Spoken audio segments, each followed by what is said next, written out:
네, 여러분들 안녕하세요. 주영광 TV입니다. 오늘 저 212강 이사에서 66장 20절에서 에레미야서 9장 21절까지의 말씀에서 보겠습니다. 처음에 나오는 한자어는 교자입니다. 본문 읽어드리겠습니다.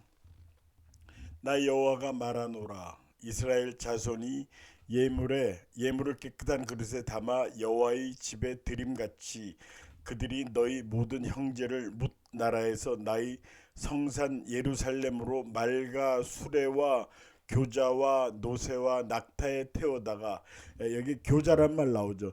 교자는 가마를 얘기하는 거예요. 이 교자가 가마 교자예요. 자자는 이제 거의 전미사 붙는 거고요. 여기 이제 혼교, 혼을 심은 가마다, 뭐 이래, 혼을 실은 가마다, 뭐 혼가마다, 뭐 이렇게 있는데, 이게 지체가 높은 사람이 돌아가시면 그분이 입던 옷 같은 거, 쓰던 거, 이런 거를 같이 싣고 가마에 싣고 왔대요. 그때 그 가마를 혼교라고 그랬대요. 혼이 실려 있다 해서 그렇게 불렀고요. 여기 밑에 또 완도 가교리, 전라남도 완도에 있는 그 가교리라고 하는 마을이 있답니다. 이 가교라는 거는 보통 가마가 아니고 임금님이 타시던 가마인데, 하여튼 뭐 그 사연은 제가 잘 모르겠고요. 하여튼 가교리, 그런 데가 있고, 이 자자, 아들 자자죠. 맹자왈 공자왈, 공자왈 맹자왈. 우리 이제 얘기를 많이 듣죠. 공자왈 맹자왈 한다. 이 얘기는 뭐냐면 이제 뭐 쓸데없는 얘기를 한다. 뭐 공자 맹자 같은 소리 한다. 이런 얘기도 하고, 뭐 고리타분 얘기를 한다. 이제 그런 뜻으로 이해하면 되겠습니다. 네. 자, 다음은 이제 예레미야서 2장 24절의 말씀. 이제부터는 예레미야서로 넘어가겠습니다.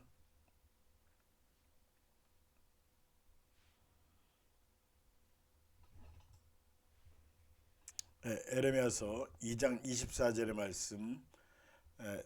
성욕, 나오는 한자 성욕인데 본문 읽어드리겠습니다. 너는 광야에 익숙한 드람 나귀들이 그들의 성욕이 일어나므로 헐떡거린 같았도다. 그 발전기에 누가 그것을 막으려. 여기 성욕하고 발전기 두 개 한자가 나오는데, 성욕은 이제 성을 성행위를 하고 싶은 욕심, 이제 그런 뜻이 되겠죠.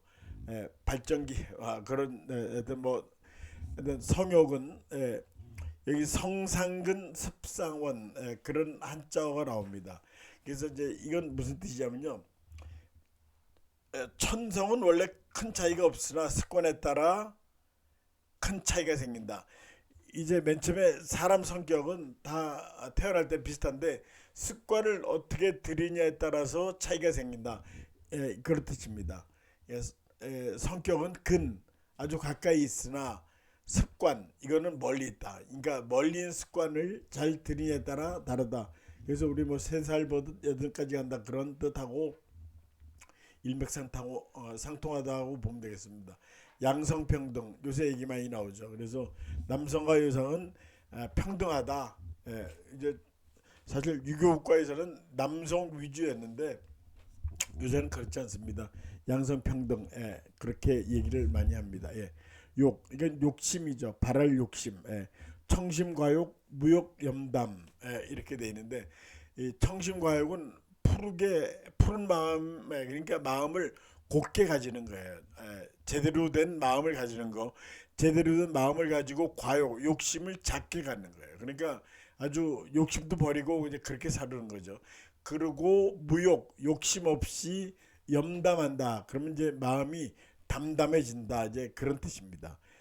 그러니까 이제 다시 말하면, 모든 걸 내려놓고 욕심을 버리고 살면 담담해진다. 그런 뜻으로 이해하면 되겠습니다. 네. 다음 한자 발전기, 본문 읽어드렸고요. 발자는 이제 필발자인데 휘발유, 우리 이제 휘발유 기름 많이 넣죠. 자동차에 주로 이제 많이 쓰는데, 이 원유가 나오면 휘발유, 등유, 경유, 중유, 그런 순으로 이제 기름이 구분이 되죠. 휘발유는 제일 고급으로 쓰이는, 맨 처음에 나오는 기름이 휘발유입니다. 휘발유. 이 억하심정, 억자는 누를 억자예요. 하자는 어찌야. 그러니까 이제 무슨 억하심정이 이러냐. 왜 나를 이렇게 무슨 심정으로 어찌하여 나를 밑으로 누르느냐 이제 그런 뜻입니다. 억하심정이 있길래 그렇게. 그다음에 초창기, 초창기 처음이라는 뜻이죠. 여기 초자가 풀초자도 되지만 초안을 잡는다 할 때도 이 초자를 씁니다. 그러니까 초창기라는 거는 처음 초자로 쓰기 쉬운데 원래는 이 초자를 쓰는 게 맞습니다. 그래서 이 초안, 기초를 닦았다 할 때도 이 한자를 씁니다. 발전기. 다음 한자 보겠습니다. 이혼서, 예레미야서 3장 8절의 말씀 보겠습니다.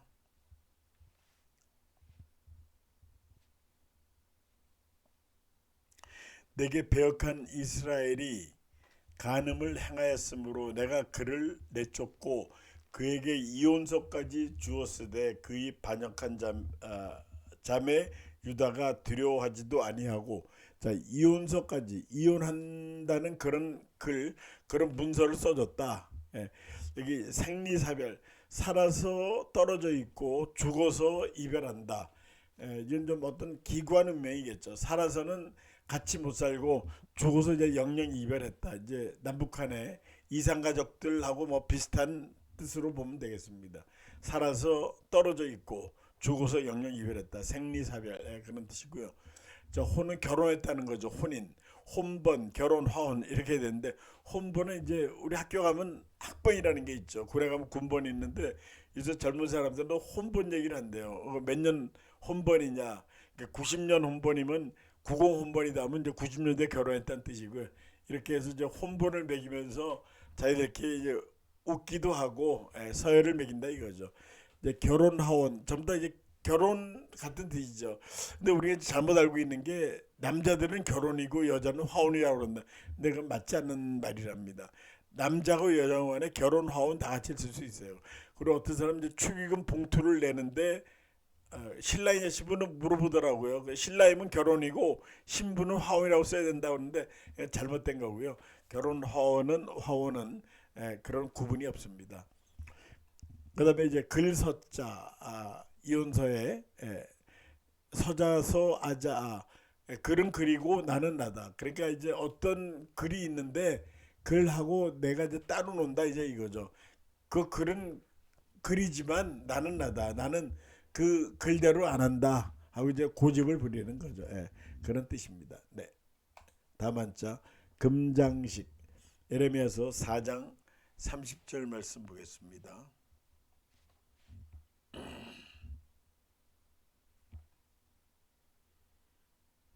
멸망을 당한 자여, 내가 어떻게 하려느냐? 내가 붉은 옷을 입고 금장식으로 단장하고. 금장식, 금으로 장식한 거죠. 금난지교, 금과 난의 지교다. 금과 난은 같이 교류를 할 수가 없죠. 금은 이제 쇠붙이, 난은 아름다운 꽃 난이죠. 이게 두 가지 뜻이 있어요. 하나는 그런 쇠붙이하고 난이 절대 어울릴 수 없는데 어울린다 해서 굉장히 아름다운 교류다 이런 거 되고요. 아예 처음부터 금난지교 관계다. 쇠붙이하고 난이 어떻게 교류를 할 수가 있느냐 하고 부정하는 그런 뜻도 있다고 그래요. 금난지교. 그다음에 소복단장. 소복은 흰 옷을 입은 거죠. 이제 누가 이제 돌아가시면 소복을 입었다고 그러죠. 흰 옷을 입습니다. 그 유가족들은. 근데 소복 단장도 달라요. 소복 단장은 위아래 흰 옷으로 곱게 차려입은 거를 소복 단장 이렇게 얘기합니다. 그다음에 식자는 꾸밀 식자죠. 분식회계. 그래서 분식하면 이제 밀가루 음식을 분식이라고 그러는데 여기서 그런 분식은 이제 먹을 식자죠. 근데 여기서 분식이라는 거는 분을 발랐다.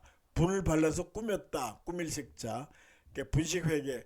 회계를 하는데 그 회계가 꾸며서 나온 회계다. 그러니까 이익 나지도 않은 금액을 이익이 났다 그러고 손해난 금액을 손해 안 났다 그러고 그렇게 해서 이제 문제가 되는 경우가 많이 있죠. 그래서 분식 회계 이거는 이제 회계를 잘 못하는 거죠. 원칙대로 하는 게 아니라 범죄 행위에 들어갑니다. 네. 다음 쪽 보겠습니다. 세 장. 에레미야서 5장 27절의 말씀 보겠습니다.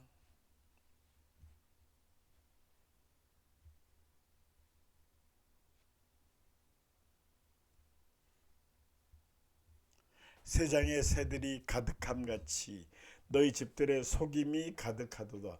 그러므로 너희가 번창하고 거부가 되어.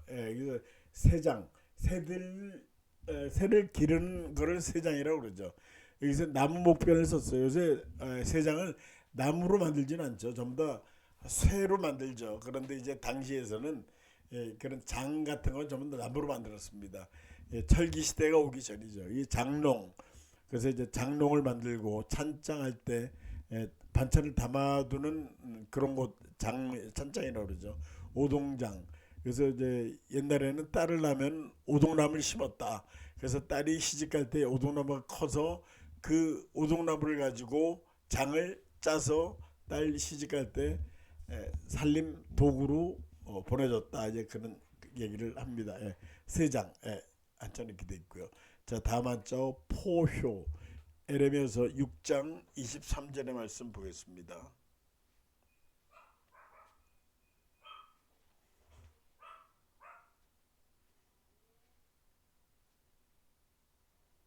그들이 활과 창을 잡았고 잔인하여 사랑이 없으며 그 목소리는 바다처럼 포효하는 소리라.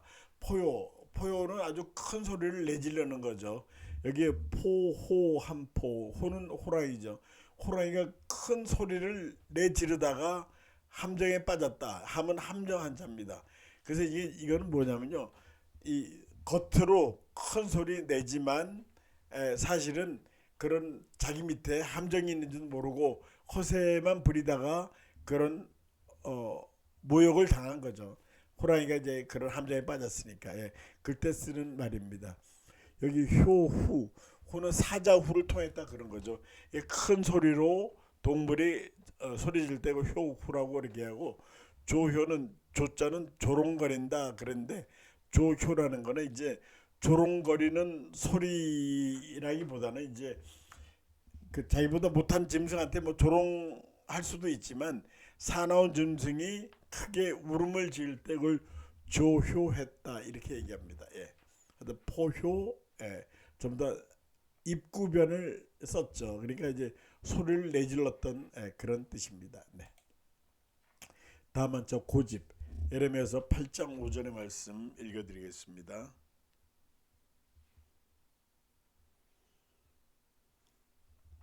이 예루살렘 백성이 항상 나를 떠나 물러가면 어찌함이냐. 그들이 거짓을 고집하고 돌아오기를 거절하도다. 고집한다. 이 고자는 굳을 고자죠. 집은 잡을 집자예요. 고집한다는 거는 뭐를 어떤 주장을 굽히지 않는 걸 고집한다고 그러죠.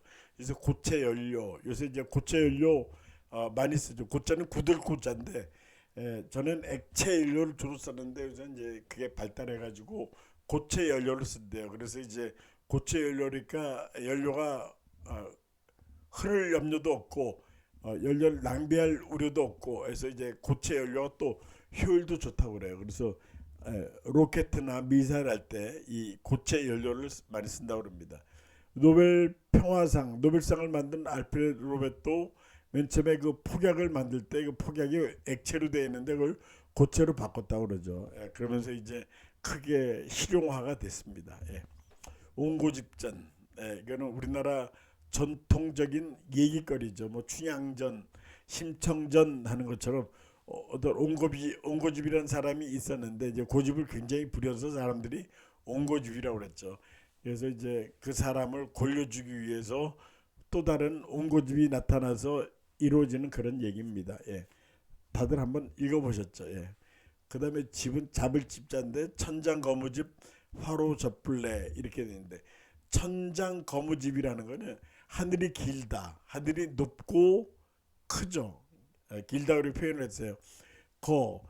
그런 하늘이 갔어요. 그랬더니 잡을 수가 없다. 이제 하늘을 잡을 수가 없죠. 그런 하늘을 잡을 수가 없고 떠나가는 하늘을 잡을 수가 없고, 화로, 꽃이 늙었어요. 접불래. 접은 나비에 나비가 오지 않는다. 이제 꽃이 늙으니까 향이 안 나죠. 그러니까 나비가 오지 않는다. 그러니까 한번 간 세월은 잡을 수가 없고 꽃도 역시 그 늙고 시들어지면 나비가 오지 않는다. 그러니까 이제 현 시간에 만족을 해라 하는 그런 뜻입니다. 네. 현 시간에 만족도 하고 지금 이 시간을 잘 잡아라. 그런 뜻입니다. 네. 다음에 의사 에레미야서 8장 22절 말씀 보겠습니다.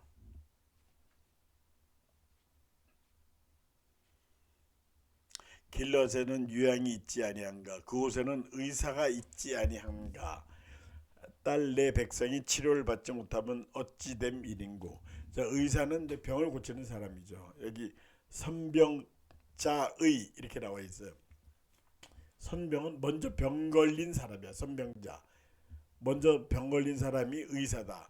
그 병을 알아본 적이 있죠. 그래서 그 병에 대해서 잘 안다. 그런 일이 있으면은 이 그 병에 대해서 알아본 사람을 만나봐라. 이제 그런 의미도 있다고 봐야 되겠어요. 동의보감, 동의보감 아주 우리나라 허준 선생이 쓴 아주 유명한 책이죠. 유네스코 세계 기록 유산에도 등재가 돼 있다고 그래요. 선조 때 쓴 책인데 선조가 명령을 했답니다. 허준이 이제 그런 의학적인 지식이 탁월하니까 한번 책을 만들어 봐라. 그래서 이 동양에서 가장 우수한 의서라고 합니다. 동의보감. 우리한테는 아주 보물 같은 그런 책이에요. 서승사자죠. 이게 물력사교 필종사도. 이제 물을 하지 마라 그거죠. 사교 스승의 가르침을 잊지 말고 가르침을 거역하지 말고 그런 뜻이죠. 필종 반드시 따라라. 종은 따를 종자죠. 스승의 인도하심을 따라라. 그러니까 스승의 가르침을 거역하지 말고 반드시 따라라 그런 뜻입니다. 네. 궁실 에레미야서 9장 21절의 말씀 보겠습니다.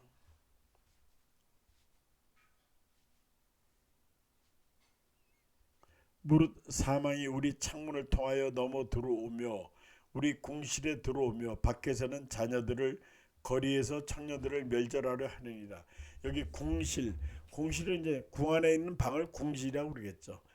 궁실, 동궁, 빈궁, 상궁이라는데 동궁마마 사기에서 보죠. 이 동궁마마의 동자를 동력 동자로 써요. 우리 동궁하면 어릴 동자, 아동 그런 거 그게 아닙니다. 이 동궁 왜냐하면 그 우리 조선 시대의 동궁을 동쪽에 있는 방에 재웠다고 그래요. 그래서 동궁마마라고 그랬답니다. 동궁, 빈궁, 빈궁은 왕세자의 부인, 왕세자가 될 사람의 부인을 빈궁이라고 했고요. 상궁은 이제 여러 궁녀 중에서 으뜸가는 사람이죠. 상궁하면은 굉장히 높은 사람이에요. 그런 궁녀 중에서 으뜸가는 사람, 뭐 기미상궁도 있고 여러 상궁이 있죠. 그런 어떤 직종에 따라서 상궁이 있는데 어떤 지도적인 위치에 있는 사람 상궁입니다. 실은 이제 방을 얘기하는 건데 전실자식이다. 하면 이제 전에 부인이 낳았던 자식이다. 또는 뭐 남자한테도 그 전실자식이 있을 수 있죠. 그러니까 전에 있던 사람, 전에 있던 배우자가 낳은 자식을 전실소생, 전실자식 그렇게 얘기하죠. 차청입실 이거는 이제 청은 마루청자예요. 마루를 빌려달라고 그랬는데 방까지 들어오더라. 그러니까 이제 그런 경우가 있죠. 이제 지나가던 나그네가 좀 마루에 앉아서 쉬어갑시다 했는데 방까지 들어왔다. 차청입실입니다. 차청입실. 네. 오늘 여기까지 하겠습니다. 오늘 시청해주신 여러분들 대단히 감사합니다. 안녕히 계십시오.